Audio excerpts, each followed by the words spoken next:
Yesterday, December gold futures traded above 4,000 for the first time ever. In fact, I think they closed above 4,000. And that became a pretty big news story, at least in the financial media. I listened to quite a bit of coverage of $4,000 gold, although technically gold was not at 4,000 yesterday because the December futures contract is the price to pay for gold that's not going to be delivered until December. The spot price is what I pay attention to for records. And yesterday, spot gold never quite made it to 4,000. I think it came maybe $10 away at its peak, but it didn't get to 4,000. Well, that changed today because spot gold blew through 4,000. In fact, the intraday high, I believe, was 4,050 something. So we got more than $50 above 4,000. I think, gold was up better than $70 on the day at its high, although it closed off its high, maybe up about $50, $55. And as I'm recording this podcast live on Wednesday evening, gold's down another $23 in early Asian trading. So it's trading back below 4,020, but it's still holding above 4,000. Now, look, obviously, gold could go back below 4,000. I mean, that's not some kind of line that can't be crossed. And it's hard to say whether or not we're going to have a pullback from here. I mean, certainly the market is due for a pullback. I mean, we've come a long way. In fact, year to date, the price of gold is up 54%. I mean, that is a huge move. First of all, the year's not even over yet. We still have most of the fourth quarter left. But the last time gold was up this much in a calendar year was the 1970s. Now, that was a very significant time period. And by the way, silver rose today by an even greater percentage. It actually traded above $49.50 at the high. As of this morning, or right now, it's back below $49. I think it's trading around $48.80. But the intraday high, it got above $48.50. I mean, $49.50. So very, very close to $50, which is that key level for silver. But if you have to go back to the 1970s to find a year where gold was this good, and of course, it's not like gold had a bad year last year. Gold had a great year last year. It's just having an even better year this year. And of course, a 54% move from where gold was, dollar-wise, is a much bigger move. Think about the value of that move, because you're talking about a metal that's already, mid-2000s and moving up to 4,000. That's a big dollar value of the rise in what all the gold is worth. But if you've got to go back to the 1970s to find something like this, that probably means that what is happening now is likely as significant as what happened then. Now, what happened in the 1970s? You got to understand this, because it was 1971 that Nixon took us off the gold standard. It was supposed to be a temporary move, but it's now been better than 50 years, and we didn't go back on it. But that was a very significant development, because up until 1971, if central banks in Europe or anywhere held U.S. dollars in reserve, which they did, they knew that whenever they wanted to, they could take those U.S. dollars back to the U.S. government and exchange them for gold. It was a fixed rate. If you had $35, you had an ounce of gold. The Federal Reserve note was basically a receipt that paid the holder of that receipt an ounce of gold. You had $35, you could turn them in, and you could get an ounce of gold. Now, in the meantime, you could take those $35 and buy U.S. Treasuries and earn interest, which is something you couldn't do on your gold. But by allowing the Federal Reserve or the U.S. government to hold your gold, which is basically what the world was doing, right? We were the custodian of the gold, right? So Germany or Italy or France or the UK, they hired the U.S. government to hold custody of their gold. And we issued them a warehouse receipt in the form of U.S. currency that represented, a pay to the bearer on demand. Now, of course, at one time, everybody, right? You didn't have to be foreign to convert your paper into gold, right? The initial Federal Reserve notes before 1933, right, were redeemable in gold by everybody. So an American citizen that had $20, because back then the official price of gold was $20.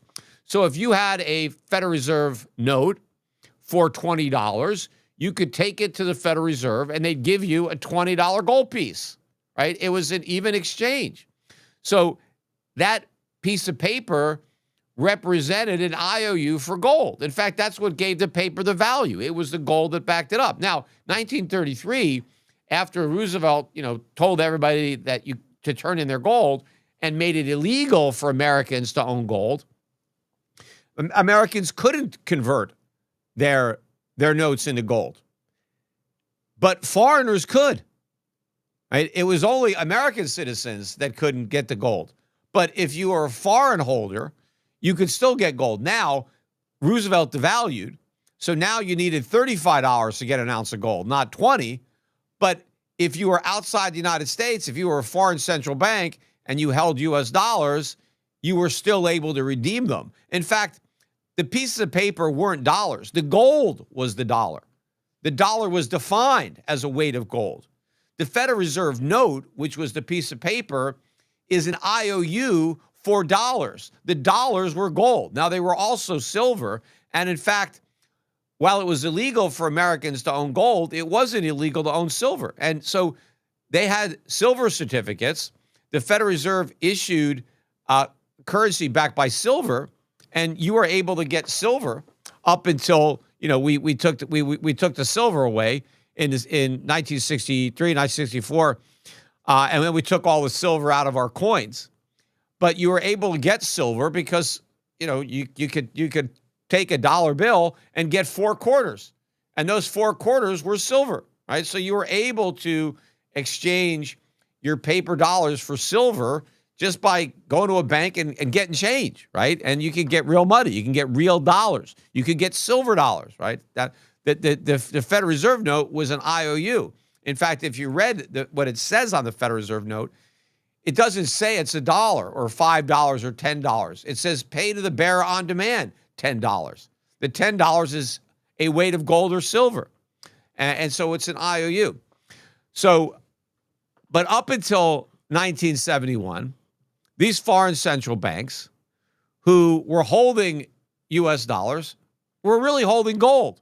They were just storing it in the U.S., in Fort Knox. They were storing their gold.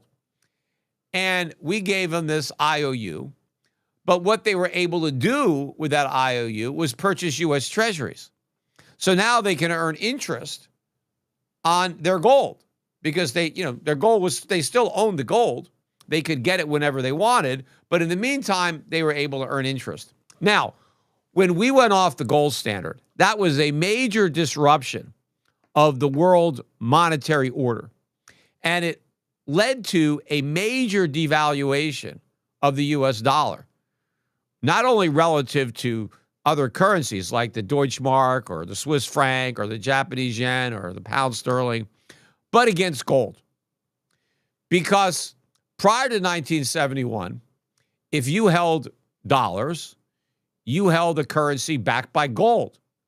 After 1971, if you held dollars, you had a currency backed by nothing. Now, clearly, a currency backed by nothing is not as valuable as a currency backed by something, especially when that something is gold. So the world marked down the dollar because we changed the rules. We told everybody that you're not going to get your gold. We basically defaulted. When they talk about how, the U.S. government has never defaulted, when they talk about the debt ceiling, we've never defaulted on our treasuries.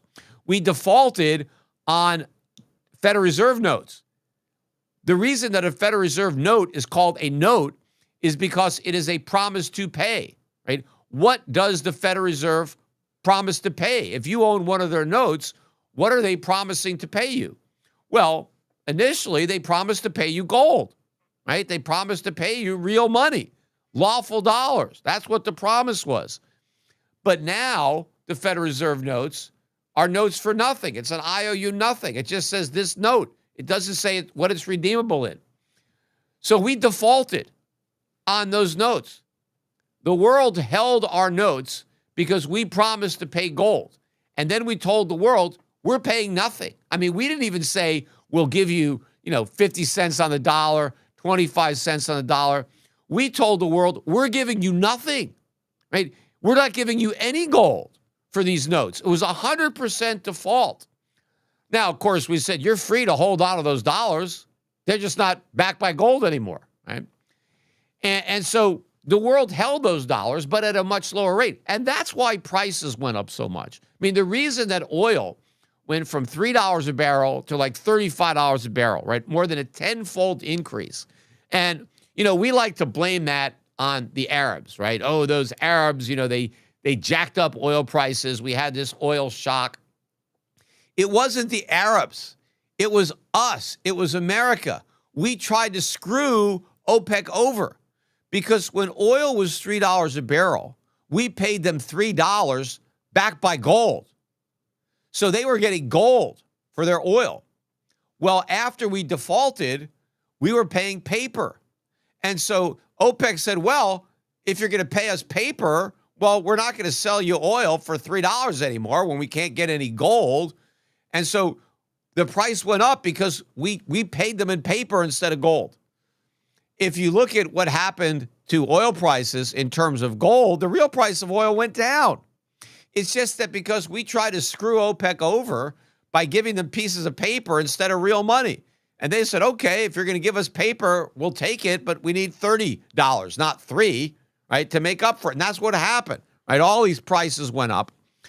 But gold had these big moves because the dollar was being devalued, because we, America, we went off the gold standard.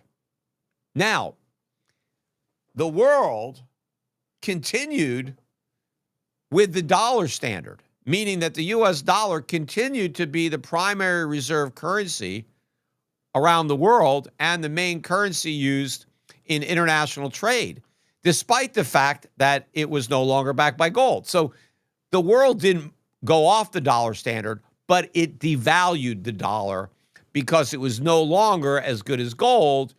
It was something less. And that was a major shock, right? That's why we had the stagflation of the 1970s. We had a major resetting of the cost of living.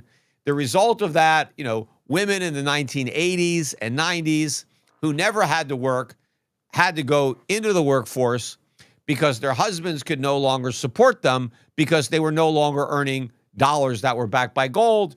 Their salaries were now just paper, and it lost a lot of value, and so the cost of living went up, and so one paycheck could no longer support the family, and so you had a second breadwinner that came into the labor force so they could pay the rent and put food on the table and keep the lights going. But it was a big decline in our standard of living as a result of what we did. But what's happening now, I think, is an indication that something just as significant, and maybe even more so, is happening. That is what gold being up 54% so far and smashing through $4,000 an ounce. That is what gold is saying. The problem is most people aren't listening to what gold is saying. And it's very similar to warnings in the past that went unheeded by people who never understood the problem.